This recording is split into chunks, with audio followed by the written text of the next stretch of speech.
시청자 여러분들 안녕하셨습니까?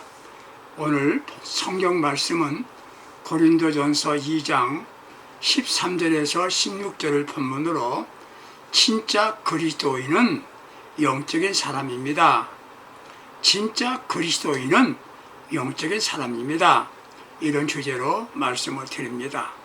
시청자 여러분들은 진짜 그리스도인이십니까? 신자 되기 전에 먼저 사람이 되어라, 이런 말이 있습니다. 시편 147장 4절에 보게 되면 사람이 무엇이간데 이런 말씀이 나옵니다.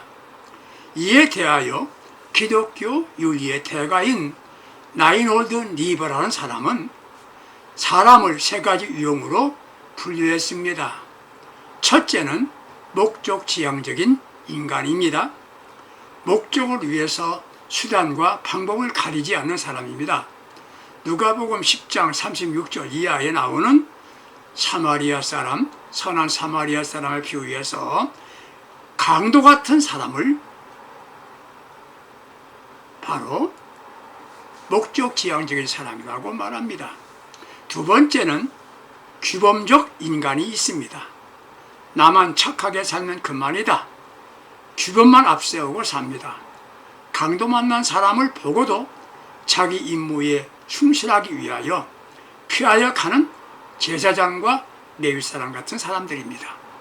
셋째 종류는 책임성 있는 인간입니다. 이웃의 아픔을 보고 그대로 지나칠 수 없다는 겁니다. 베이컨은 이런 사람을 꿀벌형 인간이라고 하였습니다. 성경에는 세 가지 종류로 사람을 나눕니다. 첫째는 육에 속한 사람이 있습니다. 내가 내 안에 있는 사람이고요. 두 번째는 육신에 속한 사람, 육신에 속한 사람이 있습니다. 내가 그리스도 밖에 있는 사람이지요. 세 번째는 영에 속한 사람이 있다는 겁니다. 내가 그리스도 안에 있는 사람입니다. 진정한 그리스도인이면 영에 속한 사람입니다. 그러면 누가 영에 속한 사람인가요? 첫째, 그리스도를 나의 주님으로 영접한 사람입니다. 교회에 나오는 것과 예수 영접한 것은 다릅니다. 교회에 나오고 무슨 직분을 맡았다고 다 예수를 영접했다고 볼 수는 없습니다. 진정한 그리스도인은 예수를 나의 주님으로 영접했죠. 여기에 속한 사람은 그리스도가 자기 삶의 주인이 아닌 겁니다. 그러므로 모든 것이 자기 중심입니다. 사람은 신앙생활을 한다고 하지만 예수님과 관계가 없습니다. 영적인 사람은 예수님이 나의 삶의 주인이 된 겁니다. 요한계시록 3장 20절 말씀을 보게 되면 볼지어다 내가 문 밖에서 두드리노니 누구든지 내 음성을 듣고 문을 열면 내가 그에게 들어가 그는 나로 더불어 먹고 나는 그로 더불어 먹으리라, 이렇게 말씀했습니다. 문을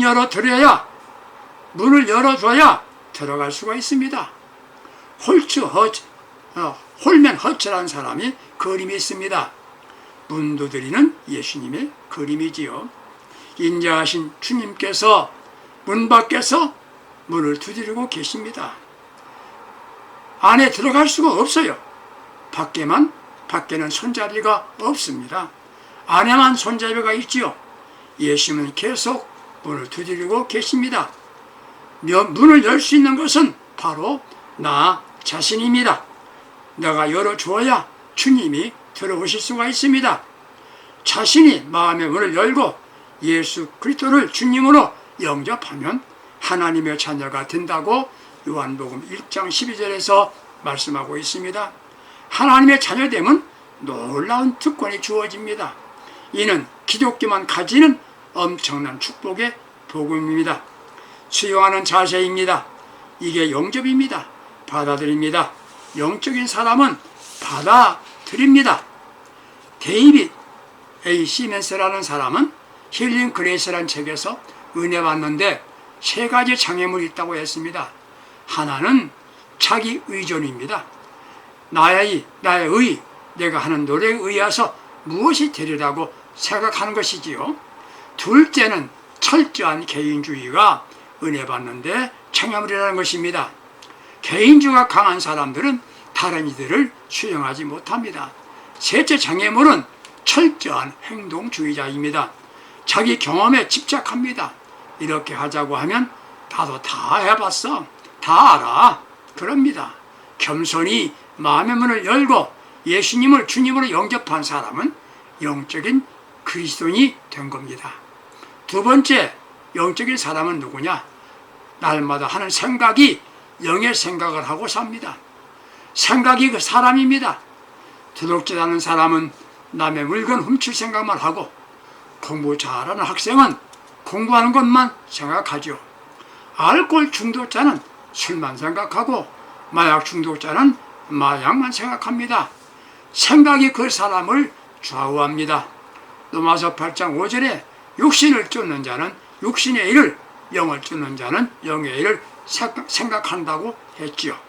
생각하는 게 육신이 원하는 것을 생각합니다. 문제는 생각 없이 사람도 있지요. 육신적이고 세상적인 것만 생각하는 사람은 육에 속한 사람입니다. 육은 세속적인 것만 생각하게 합니다. 잘 먹고 놀고 평안하게 살아가자. 계속 그런 생각하다가 나중에는 범죄합니다. 습관이 몸에 익숙해지면 범죄해도 양심의 가책이 없습니다. 전혀 회개하지 못합니다. 그런 이들은 아직도 육에 속한 신자입니다. 흔히 신앙인들이 타락하는 게 무엇인가요? 엄청난 죄를 짓는 것이 아닙니다. 영의 일을 생각해야 할 사람들이 육신의 일을 생각합니다. 그리스도인은 영의 일을 생각합니다. 영의 생각이 사는 길입니다. 육의 생각은 사망이라고 했습니다. 생각이 생명입니다. 영의 생각이 사는 길입니다. 영의 생각은 행복입니다. 왜 인간들이 불행하게 사나요? 가진 게 없어서가 아닙니다. 생각이 정욕적이기 때문입니다. 자기 마음대로 되지 않으면 불평합니다. 그래서 자신이 불행하게 됩니다. 영의 생각은 창조적입니다. 영의 생각이란 무엇인가요? 예수님의 마음으로 세상을 보는 겁니다. 예수님의 마음으로 세상을 보는 겁니다. 신앙의 눈으로 보고 판단합니다. 하나님께서 기뻐하시는 대로 살아야 하겠다고 생각합니다. 영의 생각은 사람으로 위대한 일을 하게 합니다. 생각이 그 사람입니다. 어떤 인물이 되느냐는 결정하게 됩니다. 취미라는 명목으로 해서는 안 되는 일을 합니다. 그게 아닌데 다시 생각해 보세요.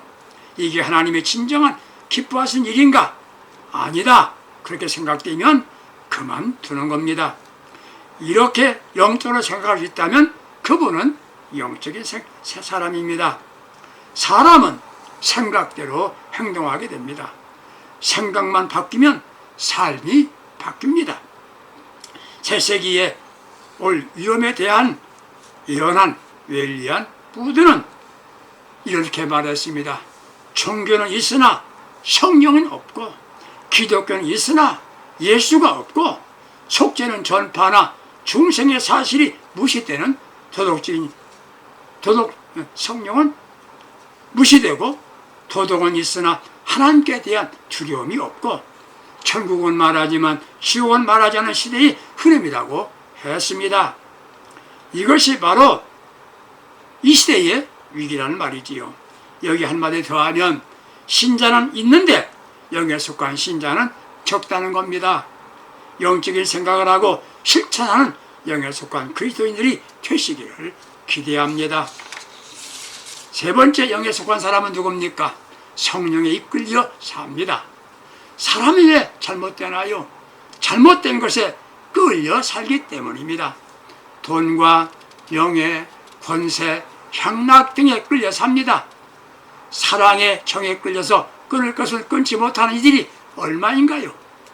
예수님께서도 성령에 이끌려 시험받으러 가셨다라고 하였습니다. 사람이 왜 잘못 살게 되나요? 욕망에 이끌려 살기 때문입니다. 욕망이라는 것은 끝도 한도 없습니다. 한강 투석이란 말이 있습니다. 채울 수 없는 것은 사람의 욕심이란 말이지요. 사람의 욕심에 끌려 살면 잘못된 삶을 살게 되는 겁니다. 영에 속한 사람은 성령에 의해서 이끌려 삽니다. 어떤 욕망에 지배할 수 없습니다. 이성을 초월하고 믿음이 말합니다. 성령의 인도를 받습니다. 여시로가 지은 시네머에 사람을 5품으로 나누었는데, 첫째 인간은 고품인간, 속되지 않고 지혜를 지닌 고상한 인품이 사람이고, 둘째는 정품인간이 있다는 거지요. 정직하고 올바른 식견을 가진 사람을 말합니다. 셋째는 차품인간입니다. 좋은 일도 있으나 나쁜 일과 잘못 처지는 종류의 사람이지요. 넷째는 용품인간이라고 했습니다. 창점이라는 건 하나도 없다는 것이지요. 다섯째, 하품인간이 있다는 것입니다. 쓰레기 같은 인간들입니다. 문제는 사회가 발전되고 지성이 높은 이들이 많아졌는데 고품인간은 적어지고 있다는 것이 문제지요. 신앙도 그렇습니다. 육에 속한 신자가 많다는 겁니다. 이들은 교회에 나오지만 예수와 관계가 없습니다. 자기 마음대로 교회 생활합니다. 예수님 구원과도 관계가 없죠. 교회 다니는 것 외에 세상 사람과 별로 다른 게 없습니다. 그들이 가지고 있는 가치관은 세상 사람과 같습니다. 다만 양심에 의하여 살아보려 노력합니다. 믿는다면서 시기심을 갖고 분쟁을 일으킵니다. 형식만 갖추고 있는 육신에 속한 신자가 있어요. 그들은 그리스도를 알고 있으나 마음에 괴로움과 고민이 많습니다. 그래도 예수 믿는 사람이 그러면 안 되는데 양심의 가책을 받죠.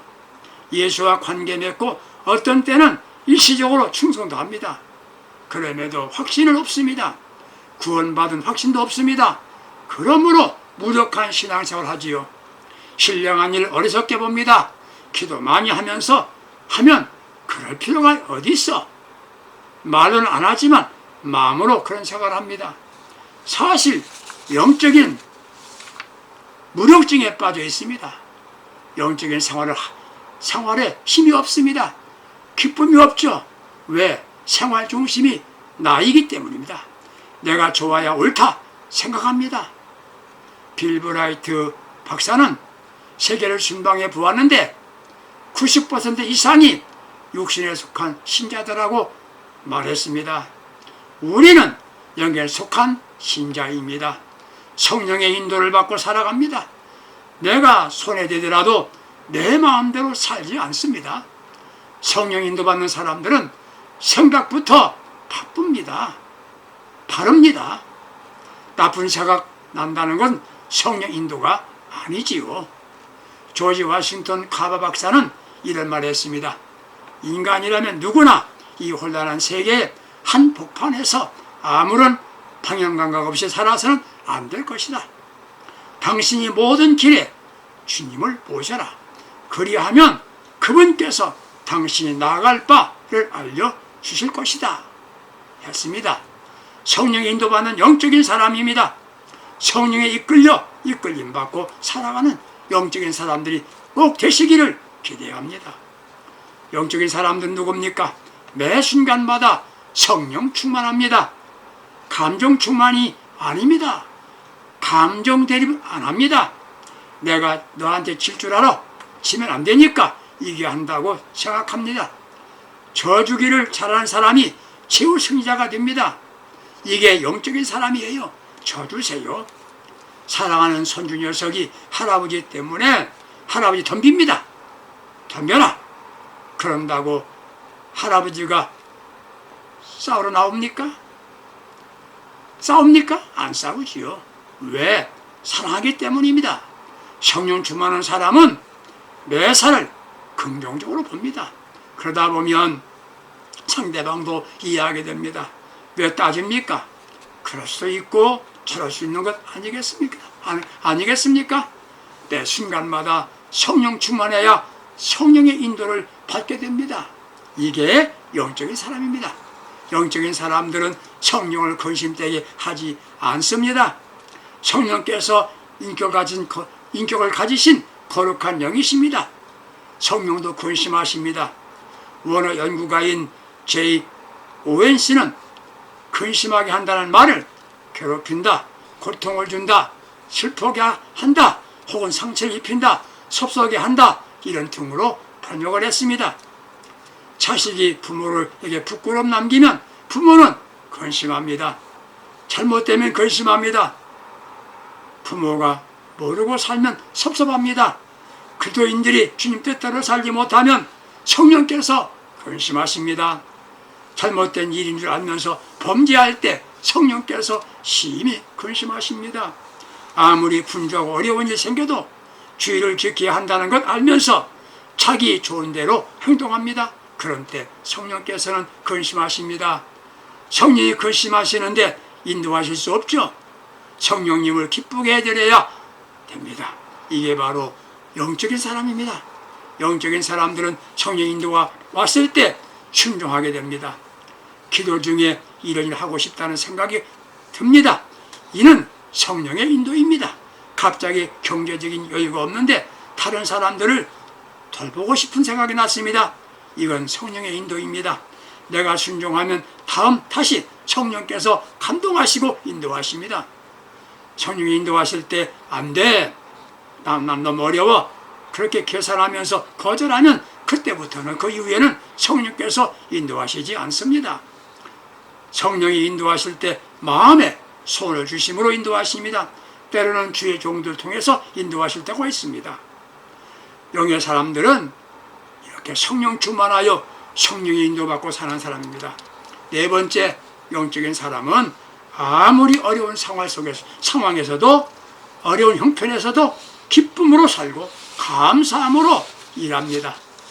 육에 속한 사람은 육의 일하기도 분주하죠. 항상 바쁘다고 말합니다. 그런데 자기 자신만 기쁘게 하면 된다고 생각합니다. 헤겔은 최초 인간을 천사로 보았습니다. 다음 이성의 인간이라고 그랬고 마지막을 기의 인간이라고 하였습니다. 헤겔은 최초의 인간은 천사의 인간, 다음은 이성의 인간, 그리고 마지막 기의 인간이라고 했습니다. 기라고 하는 말은 영어의 티모스라고 합니다. 티모스. 목숨 걸고 뛰는 사람입니다. 목숨 걸고 뛰는 사람들은 주로 운동선수같이 남에게 인정받고 싶어하고 앞으로 달려가는 사람입니다. 한국 문화는 무슨 문화입니까? 신바람 문화입니다. 미쳐서 하는 사업을 벤처 사업이라고 하지요. 미쳐서 하는 사업이란 말이죠. 재미있고 신바람 나면 그 일에 대해서 미칩니다. 그러다가 성공하게 됩니다. 우리는 그런 기쁨이 아닙니다. 성령으로 미칩니다. 그러다가 성공하게 됩니다. 성령으로 충만하고 영적인 사람으로 달라져서 생긴 기쁨입니다. 일하십시다. 신령한 일을 하십시다. 신령하고 주님 기뻐하시는 일은 영성을 위한 일입니다. 당연히 해야 할 일입니다. 주님의 소원하신 일입니다. 누가 일하나요? 영에 속한 사람만 일할 수가 있는 겁니다. 1차원에서 신자를 보면 이렇습니다. 2차원에서 이 일을 고의적으로 하지 않은 사람이 있습니다. 이는 다른 사람에게도 피해를 줍니다. 두 번째, 일하는데 의무로 하는 이들이 있습니다. 의무로 하는 것이에요. 마음에도 없는데 억지로 하는 일, 만족지 않는 결과가 나타나지요. 이런 이들은 힘들게 삽니다. 보는 사람도 딱하게 보이죠. 세 번째, 이 일을 기쁨으로 하는 이가 있습니다. 기쁘게 일합니다. 하는 일에 대하여 자부심과 보람을 느낍니다. 이런 이들은 아무리 일해도 피곤하지 않다고 말합니다. 생산적입니다. 다른 이들이 좋아합니다. 자신도 보람을 느낍니다. 바로 섬김의 최고의 가치를 두고 삽니다. 기쁨이 넘칩니다. 그것이 영적인 행복입니다. 자신을 섬기면서 감사합니다. 자신의 풍성 은혜를 받고 헌신하는 이들입니다. 심리학자 프로이드는 인생에 있어서 가장 중요한 것은 일하는 것과 사랑하는 것이다, 이렇게 말했습니다. 사랑하는 청자 여러분들, 가장 보람된 일, 영에 속한 사람이 되어서 영의 일에 힘쓰시기 바랍니다. 할 일도 없고 사랑이 없다면 죽은 거나 다름이 없지요. 이런 이들은 영적인 사람이라고 말하지 않습니다. 우리는 영적인 사람입니다. 여러분들 영적인 사람이 더 되시는데 영적으로 깊어지시기 바랍니다. 그렇다면 회개하고 예수님 마음 중심의 한복판에 모시고 삽시다. 철저하게 회개하십시다. 순간마다 성령 충만하도록 하십시다. 성령 충만은 그리스도인들이 당연히 받아야 할 일입니다. 의무입니다. 우리 주님을 진정으로 사랑합시다. 그러므로 날마다 순간마다 영적인 사람으로, 승리의 사람으로, 축복의 사람으로 승리하시기를 기대합니다. 기도하겠습니다. 아버지 하나님, 우리는 육의 사람, 육신의 사람으로 살아왔습니다. 이제부터 성령 충만하고 성령 인도를 받는 영의 사람, 진짜 그리스도인이 되게 하여 주옵소서. 예수 그리스도의 이름으로 기도드립니다. 아멘. 감사합니다. 우리 모두 주 안에서 승리합시다. 할렐루야.